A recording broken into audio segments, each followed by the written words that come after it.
Welcome. I'm Kinetic Symphony. I hunt down and report on weird and true mysterious stories, from glitches to the paranormal. Did you know you can support the channel by joining? Something to think about. Now onto the stories. Case file number 954, written by Glitchy Witchy. Gus Knows the Future. I hang out with a group of friends. We've known each other since high school. We always kept in touch through private online chats outside of school growing up. Back in the days before even TeamSpeak, we had AOL chat rooms. Anyway, we're in our 40s now, the apex of our lives. No, really, I'm a systems manager in a large company, and most of my friends have reached a certain level of success too. Here's what's weird. It was all predicted in those chat rooms by Gus, the resident supernatural wizard. We always called him that because he attracts strange like honey attracts flies.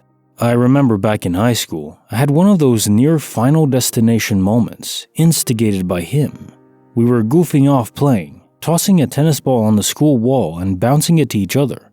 When Gus threw the ball, it landed with such a curve on the wall that it bounced back and hit me right in the eyeball before I could even react. I didn't lose an eye, but I did look like a beaten housewife for a few weeks. There are so many stories like that, but truly, this is the one that's most incredible. Gus predicted in that chat room exactly where we'd all live in 20 years. Okay, so most of us didn't move far, besides me, who now lives in a big city, not New York City. Impressive, sure, but maybe just dumb luck. But he also predicted I'd work with computers and networks. These predictions were made when many thought the internet wouldn't even be a thing or soon after. Looking at you, Paul Krugman. Gus also accurately predicted we'd all be successful and struggle for little. His exact words were, "We're going to be floating in money when we're 40. Yep, true enough. There's only one thing Gus's prediction got wrong, and that's who I'd end up marrying. Sort of wrong. He said she'd have perfect blonde hair, even though at the time, we were horny teens. I thought I'd land with a brunette. Neither of us were correct. My wife suffers from polycystic ovary syndrome, which caused her to lose her hair. Thing is, she always wears a blonde wig. When I first met her, before I even knew she suffered from that condition, the wigs she buys are rather spectacular in quality. I'd never have known if she didn't tell me. Like I said, Gus is a wizard. Case notes are file 954. Gus Knows the Future. Perhaps it's related to left brain thinking, people who are left-handed. To have the ability of foresight generally requires an open mind. The ability to access the buffered reality that's coming, that has already happened, we just haven't experienced it in real time yet. Or we did, we just don't remember. One way or another, it does seem like the information of the future is already written because we already made those choices. So if you have an open mind, you can simply take that information and then voila. Now you know what's going to happen. Kinda trippy. Do I think this was foresight? Probably. It would be quite a guess to make. I mean, it depends on if Gus made 1,000 predictions and only the ones you mentioned came true. In that case, maybe not. You probably would have mentioned that if that was the case, so I don't know. Going by what I know from the story, yeah, I'd say foresight, classic, impressive indeed. I'm not sure about being a wizard. We probably can discount that. Unless he starts to cast actual spells and gets an owl. Then be careful. And you know, one thing I wish, wizardry, it's okay, but I wish robes would come back into style, or at least capes. That'd be neat. Case file number 955, written by dabrulestheworld. A link to the universe. Late at night, while I was lying in bed playing Breath of the Wild on my Nintendo Switch, the console slid out of my fingers and fell off the edge of the bed. Due to the chips I had been eating before, my hands were a tad oily. What can I say? I clearly heard it hitting the carpet with a deep thump. I checked over the side of the bed, but I couldn't see it. I thought it bounced under the bed. It was late, and I wasn't even supposed to be playing at this hour, school tomorrow, so I went to bed. I thought next day I'd just find it. I woke up early, not much sleep after all, too excited, and had to continue to play for at least 15 minutes before school. But when I went to grab my Switch, which I was certain was under the bed, it wasn't there. I searched all around my room, including the mound of clothes on the floor. Nothing. I clearly remember the thud of it hitting the carpet. My room isn't that big, and I'm sure I would have noticed if it had rolled away somewhere. Not that it should have been able to roll. The switch had switched off of reality. I had saved for months to buy that switch from allowance and chore money, and now it was just gone. I didn't tell my parents about it. They'd be furious at me and blame me for losing it. I'd probably get grounded too, even though I bought it myself. They'd never believe it disappeared from under the bed. Then about a week later, I was cleaning out my closet and I found it in there, wedged behind a pile of clothes I never use. Everything was normal. The save file still loaded and I was back in Zelda. Case notes for file 955. A link to the universe. Yeah, so I never owned a Switch, but I know you can play Breath of the Wild on different consoles. Maybe on PC. I don't think it's on PC yet. I'm a PC Master Race kind of guy. I never played it myself, Breath of the Wild, but I did see a Let's Play on YouTube, and it seems nice. It's very open, expansive. The scenery is gorgeous. The temples, the kind of dungeons things, they're fun. Unique puzzle solving. Although I'm not a fan of the weapon degradation. That's the only thing.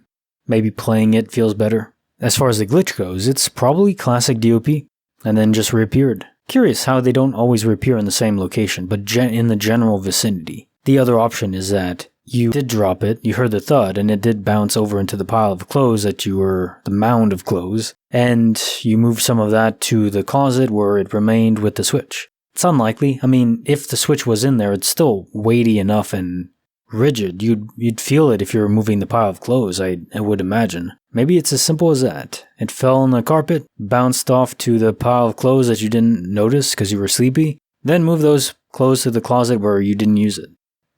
I could see that.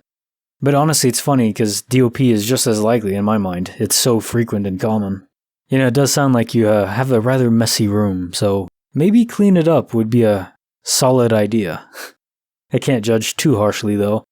I know I was a messy kid when I was young. Whenever my mom would tell me to clean it up, well, it all went under the bed. Don't tell her. Case file number 956, written by To Be Fair 1. My wife is a genius. My wife and I were driving along the Oregon coast the other day, taking in the beautiful views of the ocean and the rocky cliffs. It was a joyride, no specific destination in mind. As we were approaching a particular stretch of road that hugged the edge of a cliff, a sharpish turn, a large fractured rock that was situated perilously on the edge was pointed out to me by my wife. She said, "I know that rock is going to fall." I glanced over at the rock. I remembered it from our past trips. "I doubt it," I replied. "It's been there for years. We've driven this highway dozens of times at least, honey." But my wife insisted that it was going to fall, and her voice was so earnest and severe that I couldn't help but believe her. We had already driven past it though, but as we drove on, I kept glancing back at the rock, trying to shake the feeling that something was about to happen. My wife let out a loud gasp as we were about to round a bend in the road. I was gobsmacked. There it was, rolling down the cliffside and shattering into bits as I glanced into the rearview mirror. I have no idea if it's normal for rocks to shatter so stupendously into bits. It looked like a rock grenade went off, but it was on the side of the road at least, so it wouldn't block traffic. "How the hell did you know that was going to happen?" "I don't know," she replied, looking just as surprised as I was. "I just had a feeling." At that moment, my wife's intuition was so spot on that it defies reason. She says it was a gut feeling. She didn't see it happen, but knew it would, as if emotions had a voice shouting in her head. We got lucky, because I didn't stop. If it had cracked fully even 10 seconds earlier, it would have smashed into us. And it was a large enough rock, at least half the size of the car hood, falling from 40 plus feet. I don't know how much energy that'd have, but I'm glad we never found out. Case notes are file 956. My wife is a genius. To borrow from your name, to be fair, I would have continued driving as well. I mean, it's not just, believing your wife or not. It's you're driving a car. You don't want to suddenly stop, especially if there's no clear sign of a reason to. The intuition that a rock would break off from the cliffside, hard to justify, especially if there were cars behind you.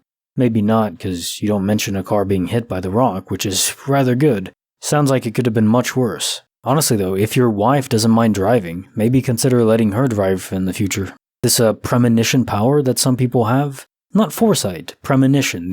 You're not seeing into the future. Like she said, it was just an emotion. She knew something was going to happen, but she didn't have a vision of it. She just felt it. Maybe it's not even supernatural. It could just be that her subconscious was so highly attuned to maybe the differences between the cracks that were there in the previous trips that you took and then the ones that were there now. If she had really good vision, maybe that's the case. Her mind just picked it up and knew, yep, this is going to break off. Pretty wild that it happened right then. If it wasn't some beyond the realm of normal information that was injected into her mind, it's just raw intuition and computational power. That in of itself is rather interesting and impressive to me, if the case. And this ends the month out of January. What a huge month it's been. I love it. And on to February. It's gonna be good. Da-da-da. Like the video, subscribe, hit the bell. You know what to do.